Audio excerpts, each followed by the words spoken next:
Maraming theory pa rin at mga usap-usapan tungkol dito sa pagkatao ni Rax Tisebek at kung ano ba talaga ang mga nangyari dito sa God Valley Incident. At habang tayo ay nasa kasalukuyang nasa chapter 1096 ng manga, ito ang top 10 One Piece theories na nagkatotoo sa anime at manga. Pero bago tayo mag-umpisa, mag-like, comment, share at subscribe sa ating YouTube channel bilang suporta sa ating mga content. Tapos, syempre, huwag nyo i-skip yung ads. Number 10. Si Sanji ay isang prinsipe. Sa chapter 823 sa manga at episode 793, natuklasan natin na bahagi pala ng isang kilalang royal family itong si Sanji at ang kanyang apelido ay Vinsmoke. At siya rin ay isa sa mga prinsipe nitong Germa Kingdom at ang totoo niyang pangalan ay Vinsmoke Sanji. Konting recall lang, pinanganak itong si Sanji sa Germa Kingdom sa North Blue 21 years ago sa Vinsmoke family na kilala rin bilang Underworld Mercenaries. At sa mga episode sa Whole Cake Island Arc, nalaman natin ang malungkot at masalimuot na istorya ng kabataan nitong si Sanji sa kanyang pamilya na naging dahilan ng kanyang paglayas at padalakbay bago maging parte ng Straw Hat Pirates.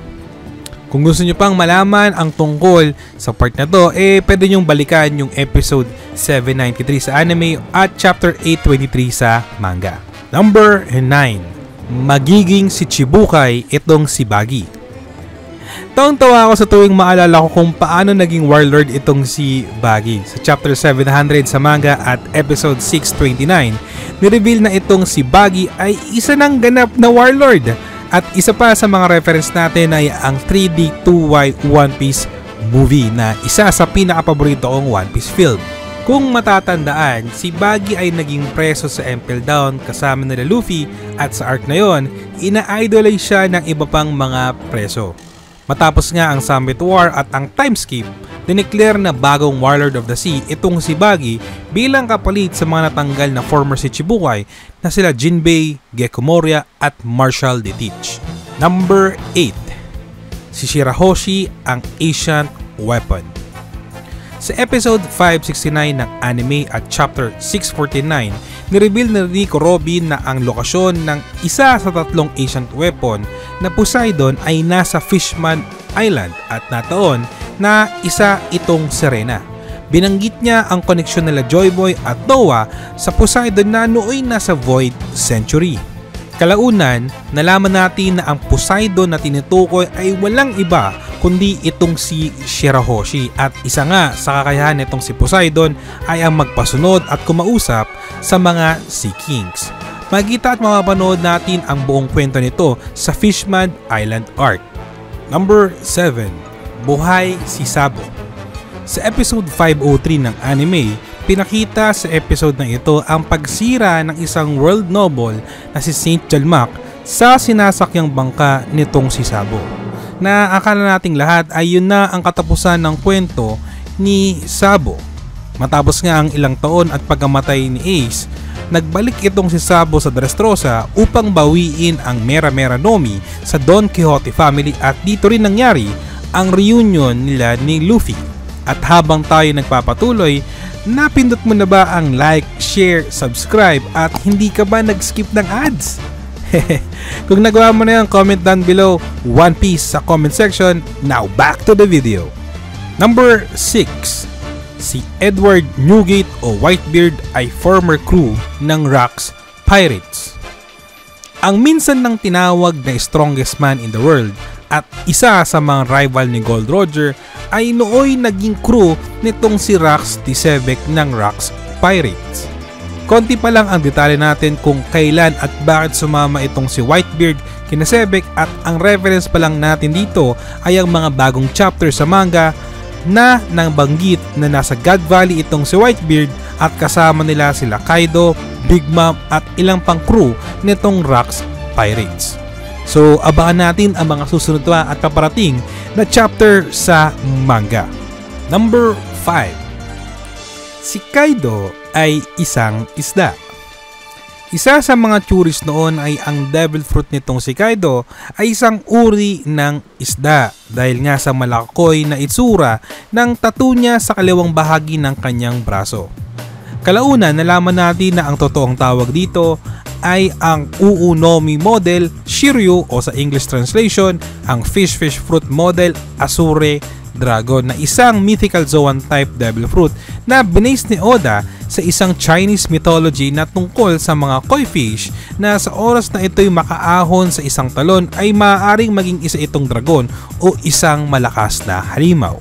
Number 4. Si Shanks ay isang celestial dragon. Kumpirmado ngang isang celestial dragon itong si Shanks sa mga episodes at chapter na kausap niya ang mga Gorosei. Isa pa nga sa mga reference natin ay ang One Piece Film Red na kung saan natagpuan ang sanggol na si Shanks sa loob ng isang treasure chest na nakuha nila Gold Roger matapos ang God Valley Incident. Isa rin na patunay na isa siyang celestial dragon ay ang pagkakapareha ng feature nitong si Saint Figureland Garling sa itsura nitong si Shanks. Number 3. Hindi natutulog si Blackbeard. Isa nga sa mga theory na nagkatotoo ay itong misteryo na bumabalot sa katauhan ni Marshall Litich na ayon kay Buggy sa usapan nila ni Shanks, ni minsan ay hindi natulog sa buong buhay niya itong si Blackbeard. 12 taong gulang itong sumali sa Whitebeard Pirates si Teach para lang sa isa niyang plano at iyon ay ang tumaas ang tsansang makuha ang Yami Yami Nomi o ang Dark Fruit. Base nga sa chapter na ito, nabanggit na hindi normal ang katawan nitong si Blackbeard para maging isa sa dahilan kung bakit hindi siya nakakatulog. Number 2. Ang foreshadow sa pagkamatay ni Ace. Mapapansin sa cover ng chapter 520 ng manga, hawak ni Luffy itong isang card sa kaliwa niyang kamay na may mukha ni Brook na nagsisimbolo ng kamatayan at sa kanan naman, sa dulo nitong hawak niyang mga cards ay isang Ace of Spade na sumisimbolo sa kanyang kapatid na si Ace. Itong cover na ito ay siya ring eksaktong mukha ni Luffy nung namatay si Ace sa kanyang mga kamay. Kung titignan nating mabuti, tanging si Luffy lamang ang may 13 cards na hawak na alam naman natin na ang number 13 ay bad luck sa ibang lahi. At number 1, ang totoong pangalan at uri ng devil fruit ni Luffy ang Hito Nomi Model Nika. Matagal pinagdebatihan ng One Piece community noong nasa Wano Arc kung ano ba talaga ang totoong type ng devil fruit ni Luffy, kung ito nga ba ay isang Paramecia o Lugia type. Kalaunan, ni-reveal sa chapter 1044 ng manga na ang totoong type ng devil fruit ni Luffy ay isang mythical Zoan type na human fruit, model Nika. Isa rin sa mga napatunayan dito ay ang pagtatago ng world government sa totoong identity ng Gomu Gomu Nomi at kung saan ito natagpuan. Kung babalikan natin ang episode 1040 sa anime, ayon kay Who's Who na dating membro ng Cyberfall, habang kaharap niya si Jinbei sa Oganashima, 13 years ago napasakamay rin ng world government ang devil fruit ni Nika matapos nilang hanapin for more than 800 years. Subalit tinakaw ito ni Shanks habang dinadala pabalik sa base ng mga Marines. Marami pang ibang theory ang kumakalat sa One Piece community at ilan dito ay pakonti-konti nang nagaganap.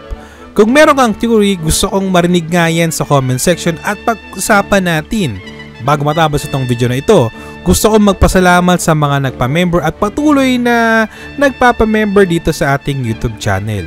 Kaya isang malaking shoutout sa inyong lahat mga nakama. Ayun lang, maraming salamat sa patuloy na panonood at hindi pag-skip ng ads at patuloy na suporta. Kita tayo sa sunod na One Piece review. Nakama, this is Master Kamote. See you next one. Peace.